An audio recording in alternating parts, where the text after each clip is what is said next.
টাঙ্গাইলের ধনবাড়িতে পিকআপ ভ্যানের সঙ্গে মোটরসাইকেলের মুখোমুখি সংঘর্ষে ৩ জন নিহত হয়েছেন। আহত হয়েছেন আরও একজন। বৃহস্পতিবার ৭ আগস্ট ভোরে ধনবাড়ি উপজেলার বিলাসপুর বটতলা এলাকায় মর্মান্তিক এ দুর্ঘটনা ঘটে।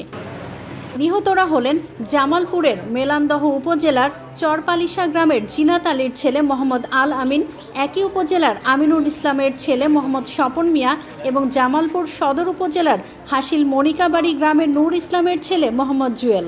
৫ নম্বর ৪ মেলান্দহ থানা, টাঙ্গাইল গাড়াইল ওই সেনাবাহিনীর মাঠ পড়ছিল। ওই মাঠে আমার এক নাতিন নিয়ে গেছে, ওরা মামা নাতিন বাইনারি নিয়ে যাওয়া ছিল। নেওয়ার পথে ধনবাড়ি অ্যাক্সিডেন্ট করে মারা গেছে, ৩ জন মারা গেছে। আমাদের লোক 2 জন।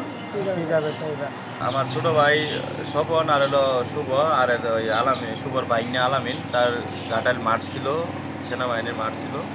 সেখানে আসার পথে পিকআপের সাথে সংঘর্ষ স্পট ডেটে তারা 2 জন মারা গেছে। আর আলামিনের ভাইনে যে শুভর ভাইনা, সে ভাইমে চিকিৎসাধীন আছে। আমার বাতিজা শোভন এবং শুভ, তাদের বাড়ি মেলান্দহ, জেলা জামালপুর, ঘাটাল সেনাবাহিনী মাঠ ছিল।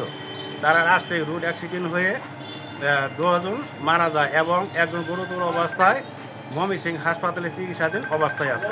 আমরা রাতে এখানে ছিলাম, থাকার পরে শব্দ বয়ে আসে, দেখি যে এখানে গাড়ি অ্যাক্সিডেন্ট করে 3টা লোক নামাইলো, মেডিকেলে নিয়ে গেল, শুনি যে এখানে মারা গেছে। আহত ব্যক্তি হলেন ময়মনসিংহ সদর উপজেলার পান্ডাপাড়া গ্রামের মোহাম্মদ সাইদুল ইসলামের ছেলে মোহাম্মদ সানি। জামালপুরগামী একটি পিকআপ ভ্যানের সঙ্গে বিপরীত দিক থেকে আসা মোটরসাইকেলের মুখোমুখি সংঘর্ষ হয়। এতে ঘটনাস্থলেই পিকআপ চালক ও মোটরসাইকেলের 2 আরোহী নিহত হন। ঘটনায় গুরুতর আহত ব্যক্তিকে উদ্ধার করে স্থানীয় হাসপাতালে ভর্তি করা হয়েছে। আপনারা ইতিমধ্যে শুনেছেন যে ধনবাড়ি যে মহাসড়কটি আছে, মহাসড়কের আঞ্চলিক মহাসড়কে মধুপুর গামী এবং আরেকটি ছিল জামালপুর গামী পিকআপ এবং একটি মোটরসাইকেলের ভিতরে সংঘর্ষ ঘটেছে।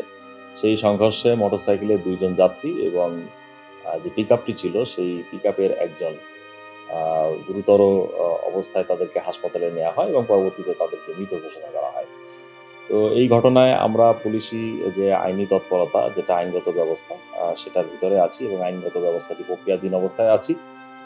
আমরা টাঙ্গাইল জেলা পুলিশ আমাদের ট্রাফিক ব্যবস্থাপনা এবং পাশাপাশি থানা পুলিশের যে ব্যবস্থাপনা, সেই ব্যবস্থাপনা সর্বোচ্চ সজাগ থাকি যাতে এই ধরনের দুর্ঘটনা এড়ানো যায়। তারপরেও বিভিন্ন সময় দুর্ঘটনাগুলো ঘটে যায় এবং আমরা চেষ্টা করি এই দুর্ঘটনাগুলোর কারণ উদ্ঘাটনপূর্বক যাতে প্রয়োজনীয় আইনগত ব্যবস্থা গ্রহণ করা হয়, সে ব্যাপারে আমাদের সর্বোচ্চ ব্যবস্থা আমরা নিয়ে থাকি এবং এই ঘটনাটি আইনগত ব্যবস্থা প্রক্রিয়াধীন আছে। মরদেহগুলো ময়না তদন্তের জন্য টাঙ্গাইল জেনারেল হাসপাতাল মর্গে পাঠানো হয়েছে।